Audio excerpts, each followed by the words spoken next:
myth that they came up with.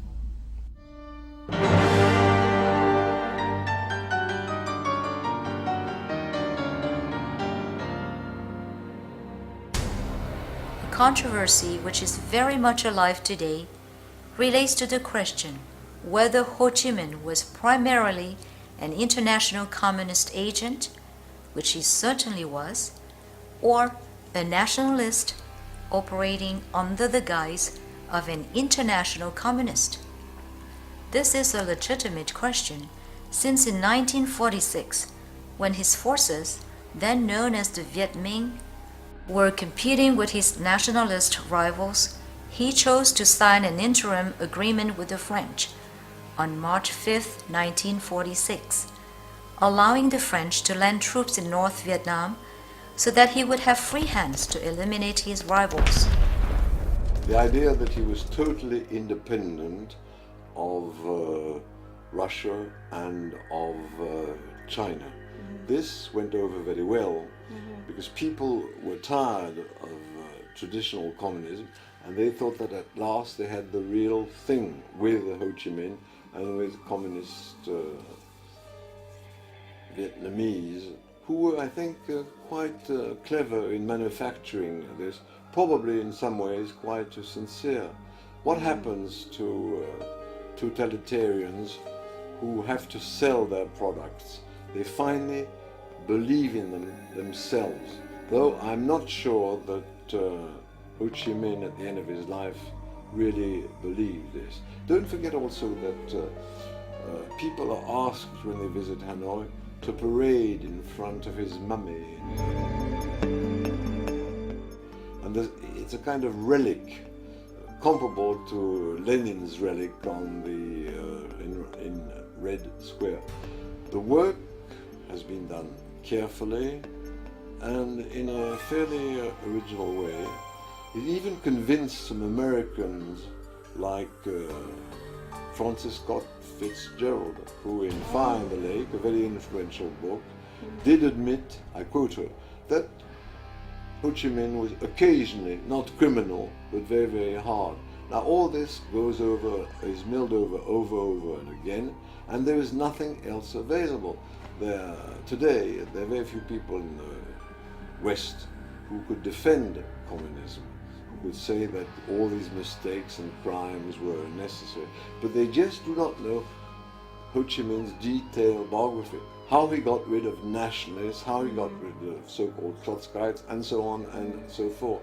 It's a painful job to do, but that has to be repeated all the time, and so perhaps in 50 years Vietnamese archives will be available. Also, one has to fight the Vietnamese taste for secret society. And what was more secret than the Lao Dong Party?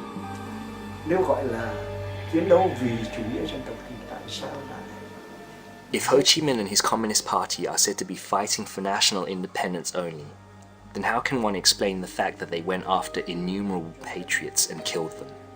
If their aim was only to chase out the colonialists and wrest independence for Vietnam, then why didn't they stop after the Elysee Accords signed by French President Vincent Auriol and former Emperor Bao Dai on March 8, 1949, an accord ratified by the French Parliament at the beginning of 1950, acknowledging the independence of Vietnam within the French Union?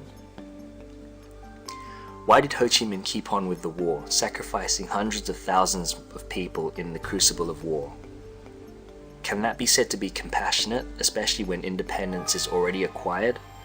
If they were nationalists, why is it that after taking over only half of the century after the Geneva Agreements in 1954, right away, Ho applied the classical blueprint of a communist party, in exact emulation of communist China, the Soviet Union, and Eastern European countries? They instituted cooperatives, they went after the bourgeois capitalists, they carried out the land reform. An economic history of Vietnam gave the official figure confirming that the land reform victims came to 172,008 people. Other sources give higher figures, up to 500,000. A social revolution by the sword like that provides incontrovertible proof of the application of Marxist-Leninist violence. It can in no way be said to be a nationalist revolution. Furthermore, we now have archival material of Ho Chi Minh's letter to Stalin asking for a go-ahead signal with this bloody affair. Đấy là cái lừa dối. That was a lie. At best, one can call it a misunderstanding on the part of some people, while others were deliberately pushing that line interpretation. Ho Chi Minh can be said to be a nationalist only for a few years in his youth before he met with Lenin's writings. During that time, he was still writing for the paper Le Paria, when he was still writing those articles denouncing French oppression in the colony, describing coolies pulling rickshaws for fat colonialists or the people working in the mines. When he had discovered Leninism, he shouted, "Here, the son of truth." In 1924, he saw Stalin and studied at the University of the Toilers of the East. From then on, he no longer remained a nationalist.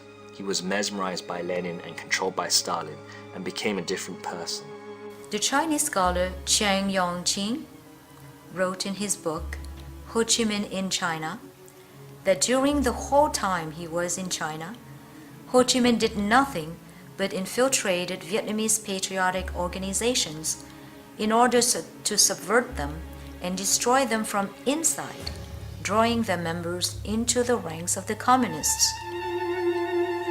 He also did away with many patriotic elements who did not follow his line, not excluding his fellow communists. After the collapse of Japan in World War II, the French, under President de Gaulle, wanted to re-establish their French colonial empire in Vietnam. None of the Vietnamese wanted this, really. Even the emperor, Bao Dai, refused to deal with the French. But Ho Chi Minh and the communists made an alliance with the French. None of the nationalists did this. This was a betrayal of Vietnamese nationalism to serve the interests of the Communist Party. Bringing the French army back to central Vietnam and North Vietnam did not help the Vietnamese people. In fact, if Ho Chi Minh had never brought the French army back, there never would have been the Vietnamese wars. The war against the French and then the later war when he and his party tried to conquer and did conquer South Vietnam. And 2 million plus Vietnamese would not have died, unless one has a different goal than nationalism. Now we have another document which is very important in this connection. We have an order dated September 5th, 1945 of the government of Ho Chi Minh, and it's contained in the Vietnam Nhân Quốc Công báo, the official records of the People's Republic of Vietnam. It's signed by the Minister of Interior, Vo Nguyen Giap, and it says, it's Ra Shaklin, it's an order, and it says this abolishes the Dai Viet Quốc gia Xã hội Đảng and the Dai Viet Quốc dân Đảng. The communists are in power, I think, for 3 days, and they abolish rival political parties, nationalist political party. Finally, if further testimony is required, we can have no more reliable witness than Nikita Khrushchev, who in his memoirs devoted a whole chapter to Ho Chi Minh. Ho Chi Minh enthused Khrushchev was an apostle of the revolution.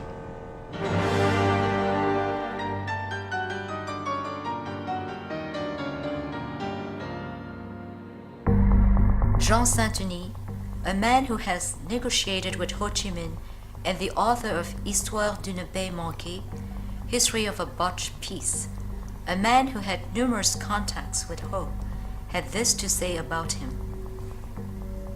When his plans or those of his comrades are threatened, he would not hesitate to resort to brutal measures.